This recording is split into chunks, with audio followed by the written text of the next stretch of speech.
पूरे भारत में 2-3 साल पहले सबको एक बुखार चढ़ा था। वो बुखार का नाम था स्टार्टअप।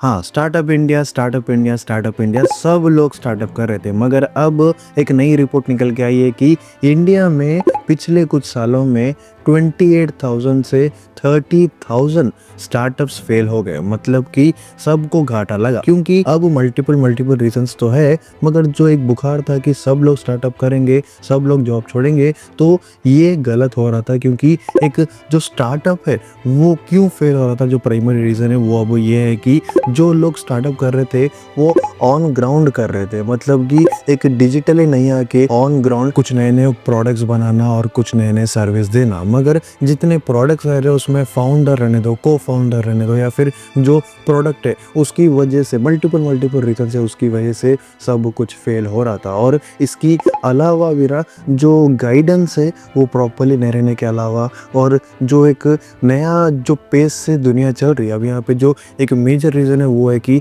Artificial intelligence. क्योंकि जो स्टार्टअप है अगर वो आज की जो भी मतलब जो डेवलपमेंट चल रही है उसके पेस से नहीं चले, कहीं ना कहीं फेल होती है। और वही प्राइमरी रीज़न है कि 28,000 से 30,000 स्टार्टअप्स फेल हुए। और ये जो है ना, इतना पैसा लगा होगा इसके पीछे, सब कुछ बर्बाद हुआ। और बहुत लोग ना एक लोन के नीचे ही आ गए। सब लोग मतलब लोन पढ़ते रह रहे बोल रहे। यहाँ पे एक जो मेन चीज़ है वो ये है कि स्टार्टअप्स जो है चल रहे अभी भी इंडिया में, मगर कौन से चल रहे, कौन से सर्वाइव हो रहे, वही स्टार्टअप जहाँ पे आर्टिफिशियल इंटेलिजेंस इंक्लूडेड है। क्योंकि यही पेस में दुनिया चल रही। 2-3 साल में क्या हुआ, ग्राउंड लेवल पे जो स्टार्टअप्स है वो चले गए, और जो आर्टिफिशियल इंटेलिजेंस की तरफ से जितने भी स्टार्टअप्स है, मतलब कि ऑनलाइन स्टार्टअप्स है, वो सब कुछ सर्वाइव कर रहे। तो यहाँ से मतलब देख लो कि 28,000 से 30,000 स्टार्टअप्स फेल हुए, मगर जितने भी ऑनलाइन स्टार्टअप्स है वो अभी भी सर्वाइव कर रहे हैं। तो जो भी लोग स्टार्टअप करना सोच रहे, कहीं ना कहीं जो ग्राउंड वर्क है, मतलब जो रूट लेवल है, वहाँ के स्टार्टअप्स मत करो।